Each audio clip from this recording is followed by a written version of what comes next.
This is part 4, the finale of our latest climate mini-series. In parts 1 through 3, we hit the upper atmosphere, major climate cycles, and the lower atmosphere. The natural next question is to ask how much the sun controls global warming. How much are we to blame?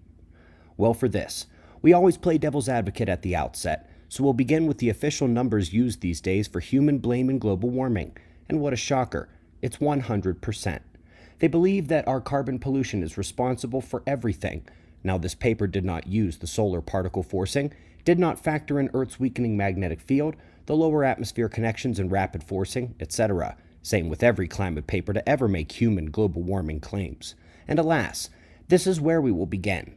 Let's go ahead and start at that 100% and see how we can peck away, and we'll begin with a blast from the past. Try to keep up with our video from May where we pick apart the climate story in 8 minutes. Then we'll come back to the numbers and find a titanic frustration. The collapse of the climate science you know has already been published by top researchers in top journals. Someone just needs to point out all the pieces that are already here. This may look confusing, but admit it, it's pretty. And this is the outline of the demise of climate science. We're going to run them down one by one, starting with the failures of the science. A1, failure to predict the future. At no point have the climate models accurately modeled the future.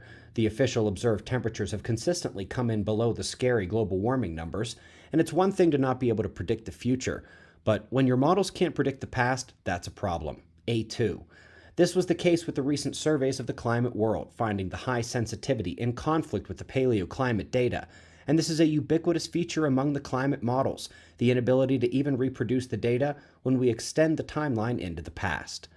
A3 and A4 can almost be combined as oversensitivity and heat bias to CO2 combines with the uncertainties in aerosol and cloud forcing as one of the major causes of these model failures. They trigger bias development in the oceans that becomes troubling in only 6 months into simulations. And recently, when half of Arctic warming was blamed on ozone loss, which is actually a third of all global warming, it told us that the heat that has been blamed on carbon all these years is a fantasy.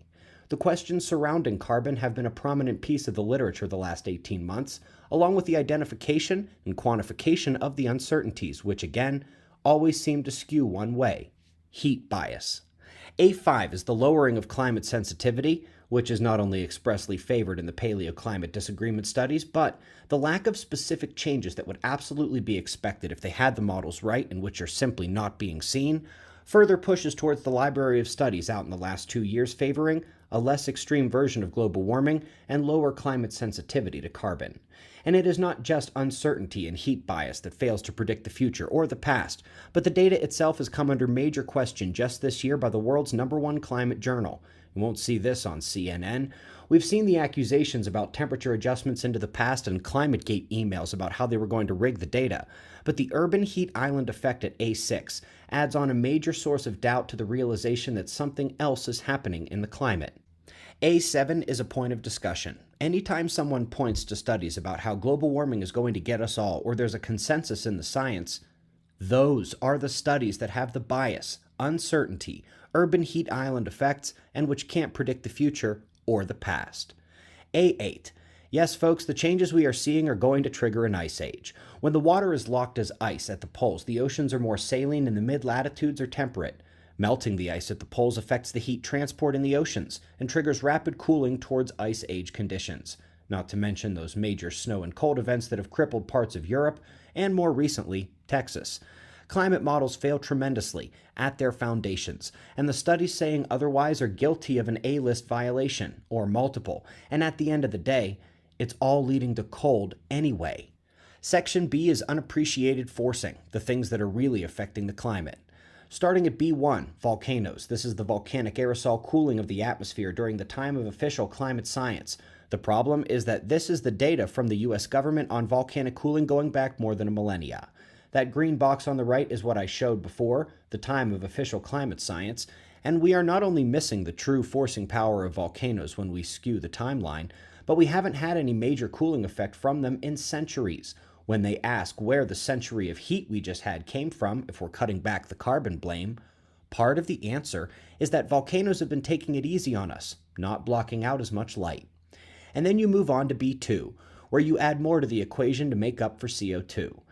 These are all the published and confirmed correlations and mechanisms of solar forcing of the atmosphere, and here's what official climate science allows into the discussion: just irradiance, which not only misses the majority of ways the sun affects us with its particle and field forcing, which is a massive blunder to anyone who can grasp the energy conversion of particles to light, that's right, and the way they do irradiance is nonsensical as well.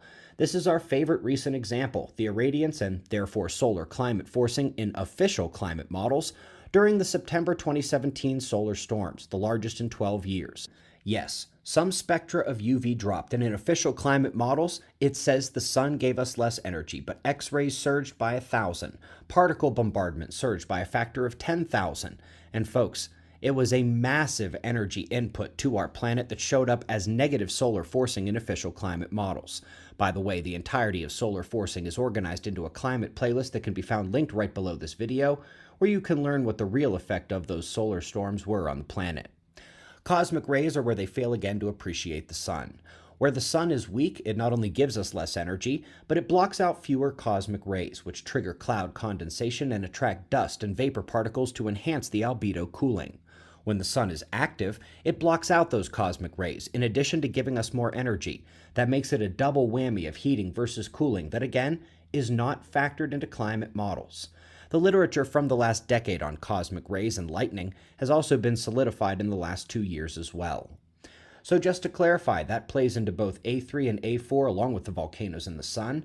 And now get this, they not only can't predict the future or the past, they peg CO2 as the problem along with uncertainties. Low carbon sensitivity is favored, and the changes that we're seeing are actually going to lead to cold.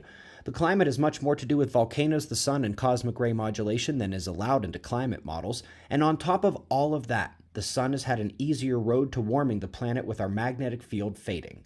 It's not just more blame for the sun, but its doorway has actually become a floodgate. And then, of course, there is the mechanism in the atmosphere that makes a lot of these electrodynamic couplings work, the global electric circuit. There is no aspect of geophysics outpacing the growth of this field over the last decade, and the studies have just been waiting to pour their answers on how clouds and pressure cells are subject to manipulation electrically. Key recent ones solidify that electrical path over those currently working in climate models. They confirm and better characterize the rapid forcing, like somewhere between the speed of light and 10 seconds to affect the entire world electrically. And the key aspect of the field forcing has been described now too. We waited years for this one, and now it's giving climate scientists nightmares. Here's one that won't go into print until June, but it's going to be another slam dunk for these electrical pathways, connecting them with the solar fields, the IMF, which means the global electric circuit is actually a solar system electric circuit. You can find my favorite 500 solar climate forcing papers as of 2020 in one place, spaceweathernews.com/publications. For every one I showed in this video, there are dozens I didn't. When you enter this discussion with someone else, it's their failure to predict, their bias, their uncertainty, favoring lower sensitivity, and reality is that we're heading for an ice age. Studies saying we're in danger from heat are guilty of that bias, uncertainty, and inability to predict.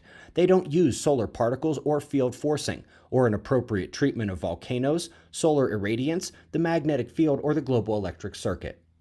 And we're back. There was a lot in there, but specifically on the point of attribution for climate change. There are a number of things that have been ignored even while being published in those major journals. Let's start with what's up top here, and frankly, the uncertainty and bias and oversensitivity can really all be lumped into this general category, causing the paleoclimate disagreement, and it's all because they give CO2 too much credit. By the way, this ozone study and the fact that Earth's weakening magnetic field is allowing greater particle destruction is not a factor considered by those 100%ers. And so, we know right off the bat it's 100% minus whatever they've overestimated in CO2 oversensitivity, minus the extra ozone destruction by solar particles, allowing more ultraviolet light into the lower atmosphere. Of course, their cherry-picked natural volcanic forcing data shows but a fraction of the real variability, hiding how little albedo addition it's provided, and that also has been letting more sunlight in to heat the atmosphere. The big one, of course, is the solar particle forcing itself through the geoelectric and geomagnetic systems, with forcing so rapid it's described as near light speed, instantaneous and immediate, as we saw in Part 3. As we saw in the 8-minute raising, the false solar drop during flare eruptions must also be considered, and so that's two more things on the list that are official mainstream science, but which the climate world ignores.